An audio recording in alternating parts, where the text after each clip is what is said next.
प्रिय विद्यार्थियों, आज हम बीए प्रथम वर्ष इतिहास के द्वितीय प्रश्न पत्र के अंतर्गत आर्यों की आश्रम व्यवस्था के विषय में चर्चा करेंगे। आश्रम व्यवस्था का उद्भव उत्तर वैदिक काल में हुआ। कुछ विचारकों का मत है कि आश्रम व्यवस्था का प्रचलन महात्मा बुद्ध के बाद अथवा पिटक साहित्य की रचना के बाद हुआ था, लेकिन यह मत मान्य नहीं है। ऐतरेय ब्राह्मण में कहा गया है कि ब्रह्मचर्य आश्रम को पूर्ण कर गृहस्थ बने, गृही जीवन बिताकर वनी वानप्रस्थ बने और फिर वनी होने के बाद परिव्राजक सन्यासी बन जाए। बृहदारण्यक में महर्षि याज्ञवल्क्य ने अपनी पत्नी मैत्रेयी से कहा कि मैं अब गृहस्थी से प्रविद्या ग्रहण करने जा रहा हूँ। जिन संज्ञाओं द्वारा 4 आश्रमों का प्रतिपादन किया गया, उनका सर्वप्रथम उल्लेख जाबालोपनिषद में मिलता है। याज्ञवल्क्य ने राजा जनक को विभिन्न आश्रमों की व्याख्या करके सुनाई थी।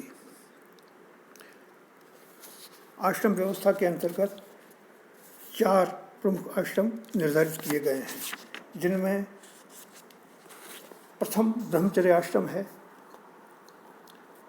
ब्रह्मचर्य आश्रम के अंतर्गत 5 वर्ष की आयु से 25 वर्ष की आयु तक विद्यार्थी अनेक संस्कारों का संपालन करते हुए विद्या ग्रहण करता था और विद्या ग्रहण करने के बाद विद्या पूर्ति पर समावर्तन संस्कार से वो अपने गृह की ओर प्रस्थान करता था। ब्रह्मचारी का स्वधर्म स्वाध्याय, अग्निकर्म यानी यज्ञ, अभिषेक, भैक्षव्रत अथवा भिक्षा द्वारा निर्वाह, आचार्य के प्रति सेवा एवं भक्ति है। आचार्य के अभाव में ब्रह्मचारी अपने गुरुपुत्र होने एवं के कर्तव्य का निर्वहन करता था। ब्रह्मचार्याश्रम के अंतर्गत ब्रह्मचर्य शब्द 2 ब्रह्म और चर्य से मिलकर बना है। ब्रह्म का अर्थ है ईश्वर, चर्य का अर्थ है विचरण, ईश्वर के मार्ग पर चलना। कोई भी व्यक्ति उपनयन संस्कार के पश्चात ही ब्रह्मचर्य आश्रम में प्रवेश कर सकता था। ब्रह्मचर्य आश्रम के नियमों के अंतर्गत ब्रह्मचारी को आंतरिक बाह्य शुद्धि, वैदिक संस्कारों का पालन करते हुए अपने मन को वश में रखना चाहिए। प्रातः सायं दोनों समय संध्योपासन, सूर्योपासना, अग्निहोत्र और अग्निदेव की आराधना करनी चाहिए। तंद्रा और आलस्य को त्याग कर प्रतिदिन गुरु को प्रणाम, वेदों के अभ्यास और श्रवण से अपनी अंतरात्मा को पवित्र करना चाहिए। प्रातः, मध्याह्न और सायं तीनों समय स्नान करना चाहिए। भिक्षा मांग कर लानी चाहिए। गुरु की सेवा में अर्पित करना चाहिए। गुरु के कृपा प्रसाद से मिले स्वाध्याय में तत्पर रहना चाहिए। ब्रह्मचारी को भिक्षा प्रदान करने वाली स्त्रियों से ब्रह्मचारी को भिक्षा प्राप्त करते समय स्त्रियों से दूर रहना चाहिए। ब्रह्मचारी का जीवन व्यवस्थित, संयमित, नियमों से बंधा हुआ होना चाहिए।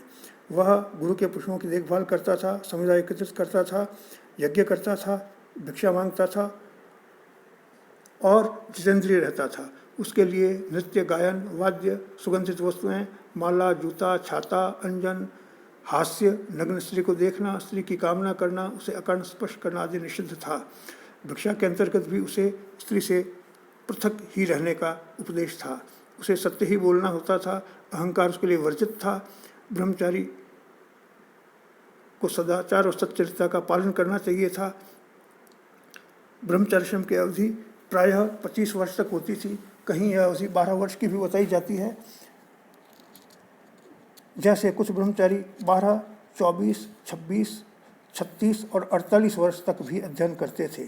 शिक्षा प्राप्त करने के बाद वह समावर्तन संस्कार में गुरु की आज्ञा प्राप्त करके गृहस्थ जीवन में प्रवेश करता था। ब्रह्मचारी के अनेक प्रकार हैं, जिनमें नैष्ठिक ब्रह्मचारी होते थे, जिनका 8 वर्ष की आयु में उपनयन संस्कार होता था। वे 48 वर्ष तक ब्रह्मचर्य व्रत का पालन करते हुए 56 वर्ष की आयु का होने तक अध्ययन करते थे। जो विद्यार्थी गुरु के आश्रम में रहकर शिक्षा ग्रहण करते थे, वे अंतेवासी कहे जाते थे। अनेक ब्रह्मचारी उत्तम, मध्यम और कनिष्ठ श्रेणियों में विभक्त किए जा सकते थे। और नैष्ठिक के अतिरिक्त विद्यार्थियों का वर्गीकरण उपकुर्वाण के रूप में भी किया जाता था। ये वो विद्यार्थी होते थे जो 10-15 वर्ष गुरुकुल में रहते थे और विद्याध्ययन के पश्चात गुरु को यथाशक्ति गुरु दक्षिणा देकर अपने घर लौटते थे। उपकुर्वाण विद्यार्थियों में भी 3 प्रकार के स्नातक होते थे: वेद स्नातक, व्रत स्नातक और वेद व्रत स्नातक। अब गृहस्थाश्रम मनुष्य जीवन का सर्वाधिक महत्वपूर्ण चरण था। कुछ धर्मशास्त्रों ने इस आश्रम का महत्व प्रतिपादित करने के लिए आश्रमों के वर्णन में कहा है कि जिस प्रकार समस्त नदी नाले सागर में समाहित हो जाते हैं, उसी प्रकार समस्त आश्रम गृहस्थ आश्रम में समाहित हो जाते हैं। विवाह संस्कार के साथ ही गृहस्थ आश्रम या गार्हपत्य संस्कार के साथ ही गृहस्थ आश्रम आरंभ होता था। गृहस्थ आश्रम को अनुसरण करने वाले को अपने घर में ही कुरुक्षेत्र, नैमिषारण्य, हरिद्वार, केदार आदि तीर्थों की प्राप्ति हो जाती है, जिससे गृहस्थों के समस्त पाप धुल जाते हैं। यह बात व्यास स्मृति में कही गई है।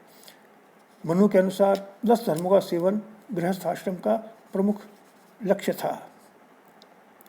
गृहस्थ को अपने परिवार के भरण पोषण हेतु धर्मसम्मत कार्यों से अर्थ उपार्जन का निर्देश दिया गया है।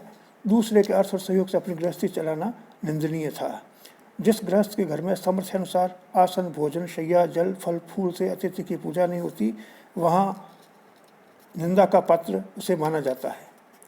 कौटिल्य के अनुसार विधानानुसार विवाह करना और भार्या से ही संपर्क रखना गृहस्थ का स्वधर्म था। गृहस्थ के पुत्र अपने गुरुकुल में अध्ययन के लिए चले जाते थे, किंतु जो ब्रह्मचारी गृहस्थ के घर भिक्षावृत्ति के लिए आते थे, उन्हें भिक्षा देना गृहस्थ के प्रधान कर्तव्यों में सम्मिलित था। गृहस्थ व्यक्ति को देव ऋण, ऋषि ऋण और पितृऋण से मुक्त होने के लिए समस्त संस्कारों और यज्ञों का आयोजन करना होता था। गृहस्थ द्वारा ब्रह्म यज्ञ, पितृयज्ञ, देव यज्ञ, भूत यज्ञ, नृयज्ञ यानी अतिथि यज्ञ नामक 5 महायज्ञों का विधान किया गया है। ब्रह्म यज्ञ ऋषि आचार्यों के प्रति श्रद्धा करने के लिए वो स्वाध्याय करता था। पितृयज्ञ के लिए वो श्राद्ध करता था, पिंडदान, तर्पण, बलिहरण आदि करता था। देव यज्ञ के लिए वो यज्ञ का आयोजन करता था, हवन करता था, जिसमें आहुति अर्पित करता था। भूत यज्ञ के अंतर्गत सृष्टि के समस्त प्राणियों को सुखमय बनाने के लिए बलि वैश्वदेव किया जाता था। गाय कुत्ते के लिए, कौवे के लिए आहार डाला जाता था। नृयज्ञ को अतिथि यज्ञ भी कहते हैं। अतिथि किसी भी जातीय वर्ण का क्यों न हो, उसे देवता के रूप में देखना चाहता था। अतिथि गृहस्थ का भोजन नहीं करता, अपितु उसके पापों का भक्षण करता है। गृहस्थों के विविध वर्ग बताए गए हैं। कसूल धान्य, कुंभ धान्य, त्रहिक और अश्वस्तनिक। कसूल धान्य अपने कुटुंब के भरण पोषण के लिए 12 दिन का भोजन संचित करके रखे। कुंभ धान्य 6 दिनों का भोजन संचित करके रखे। त्रहिक 3 दिन का भोजन अपने पास रखे। अश्वस्तनिक केवल आज का भोजन ही रखे। इस प्रकार संग्रह प्रवृत्ति को निषिद्ध किया गया है। वानप्रस्थ आश्रम लगभग 50 वर्ष की आयु में जब मनुष्य अपने गृहस्थ कर्तव्यों को, उत्तरदायित्वों को पूरा कर लेता था, तो सांसारिक मोह माया त्याग कर वन में प्रविष्ट होता था। इसको वानप्रस्थ कहा गया है। वह वन में अकेला भी जा सकता था, पत्नी के साथ भी जा सकता था। पत्नी साथ नहीं जाना चाहती तो उसे पुत्र के पास छोड़कर जा सकता था। मनु ने व्यवस्था दी है कि ग्राम आहार तथा परिच्छद यानी धान, यव आदि ग्राम सुलभ भोजन और गौ, घोड़ा, हाथी, शैया आदि गृह संपत्ति का त्याग करके वन में जाने की इच्छा न करने वाली पत्नी को पुत्रों के उत्तरदायित्व में सौंप कर अथवा वन में साथ जाने वाली पत्नी को साथ लेकर वन में जाना चाहिए। विष्णु पुराण में गृहस्थ के बाद वानप्रस्थ नहीं जाने वालों को पाप कर्मा कहा गया है। वानप्रस्थी का जीवन वेदाध्ययन में लगा रहता था। ठंडा, गर्म, सुख दुख, मान अपमान आदि को सहन करते हुए वह सबसे मित्र भाव रखता था। मन को वश में रखता था। दानशील बनता था, दान न लेता था। समस्त जीवों पर दया करता था। दिन में 2 बार स्नान, होमानुष्ठान, इंद्रिय निग्रह और भिक्षा पर जीविकोपार्जन करना वानप्रस्थी के प्रधान धर्म थे। वानप्रस्थी के लिए व्यवस्था है कि भूमि पर शयन करे, टहले अथवा पैर के अगले भाग पर दिन में कुछ समय तक खड़ा या बैठा रहे। गौतम धर्मसूत्र के अनुसार वानप्रस्थी को फलमूल कंद खाना चाहिए, शरीर को तप से पूर्ण करना चाहिए, 5 महायज्ञ करने चाहिए, अगम्य अतिथियों को छोड़कर अन्य अतिथियों का स्वागत करना चाहिए, दाढ़ी, बाल और नख नहीं काटना चाहिए, उसे वन सुलभ चर्म, कुश, काष्ठ से अपना परिधान और उत्तरीय बनाना चाहिए। निश्चय ही वानप्रस्थी का जीवन अत्यंत साधना, संयम और तप का जीवन था। अन्य आश्रमों में तो आपातकाल के अंदर नियमों के परिपालन में छूट थी, लेकिन वानप्रस्थी के लिए नियमों में परिपालन की कतई छूट नहीं थी। वानप्रस्थी के लिए गांव तथा नगर में प्रवेश करना वर्जित था। संन्यास आश्रम मनुष्य के जीवन का अंतिम भाग 75 वर्ष की आयु से 100 वर्ष तक संन्यास आश्रम के लिए रखा गया था। 50 से 75 तक वानप्रस्थ में रहने के बाद वह संन्यास आश्रम में प्रवेश करता था। विष्णु पुराण में उसे परिवाट अथवा धर्मसूत्रों में परिव्राजक कहा गया है। सूत्र काल में संन्यास और भिक्षु शब्द का प्रचलन होने लगा, यद्यपि वैदिक ग्रंथों में उसके लिए यति शब्द का प्रयोग किया गया है।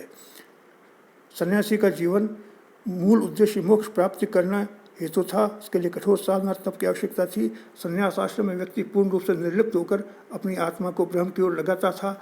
वह भोजन, वस्त्र अथवा अन्य वस्तुओं का संग्रह नहीं करता था और वह निवास को भी त्याग देता था।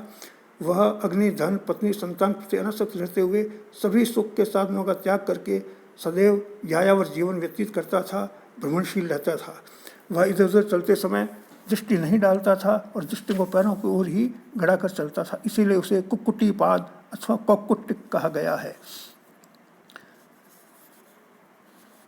मत्स्य पुराण ने सन्यासी को उतना ही भोजन करने का निर्देश दिया है जितने से उसकी प्राण शक्ति बने रहने में सफलता प्राप्त मिले। पुराण काल में ब्राह्मण धर्म वर्ग के लोग भी संन्यास ग्रहण करते हैं, किंतु ऐसे उदाहरण बहुत कम मिलते हैं। सन्यासी जीवन के बारे में अल-बरूनी और अरब यात्री सुलेमान ने लिखा है कि भारत में ऐसे लोग भी हैं जो सदा पहाड़ों और जंगलों में घूमा करते हैं, लोगों से बहुत मिलते जुलते हैं। जब भूख लगती है तब वे लोग जंगल के फल या घास पत्ते खा लेते हैं। कुछ लोग पूर्णतया नग्न रहते हैं। चौथा काल जीवन के अंत तक चलता है। मनुष्य लाल वस्त्र, हाथ में दंड धारण करता है, सदैव ध्यानस्थ रहता है। वह अपने मस्तिष्क को शत्रुता, मित्रता, काम, क्रोध, लालसा से रहित कर लेता है। वह किसी से एकदम संभाषण नहीं करता। अल-बरूनी यहाँ और आगे लिखता है कि किसी स्वर्गीय पुरस्कार की प्राप्ति के निमित्त वह विशेष गुण युक्त स्थानों का भ्रमण करता है, तब वह गांव के अंदर 1 दिन से अधिक और नगर में 5 दिन से अधिक नहीं ठहरता। सुलेमान आगे बताता है कि मैंने इसी प्रकार के मनुष्य को धूप में बैठे देखा था। 16 वर्ष बाद मैं उस स्थान से गुजरा तो मैंने उसी प्रकार उसको उसी दिशा में देखा। मुझे आश्चर्य है, धूप की गर्मी से उसकी आंखें क्यों न बह गईं। आश्रम व्यवस्था में स्त्रियों का विशेष स्थान नहीं था। 4 आश्रमों में स्त्रीय ब्रह्मचर्य आश्रम में स्त्रियां प्रवेश कर सकती थीं, वे ब्रह्मवादिनी कहलाती थीं। स्त्रियों के लिए गृहस्थ आश्रम प्रयोजनहीन, स्त्री के सहयोग के बिना गृहस्थ आश्रम प्रयोजनहीन था। और स्त्रियों के लिए वानप्रस्थ आश्रम पति के साथ जाने की उनकी इच्छा पर निर्भर करता था, उनके लिए कोई बाध्यता नहीं थी। और स्त्रियों के लिए संन्यास आश्रम नहीं था। आश्रम व्यवस्था का पर्याप्त महत्व है, इससे जीवन को नियमित और अनुशासित करने में सहायता प्राप्त होती थी। बाल्यावस्था ब्रह्मचर्य के लिए थी, युवावस्था गृहस्थ जीवन के लिए, प्रौढ़ावस्था वानप्रस्थ के लिए और वृद्धावस्था संन्यास के लिए निर्धारित की गई थी। इससे न केवल विद्या, संस्कार और शिक्षा अर्जन प्राप्त होता था, वरन युवावस्था में रागात्मक वृत्तियों का शमन भी होता था और वानप्रस्थी जीवन के अंतर्गत इंद्रिय सुखों से विरक्त होकर जीवन जीने का अभ्यास हो जाता था और अंततः संन्यास आश्रम के अंतर्गत व्यक्ति निर्द्वंद्व होकर मोक्ष प्राप्ति का चरम लक्ष्य संपादित कर सकता था। धन्यवाद।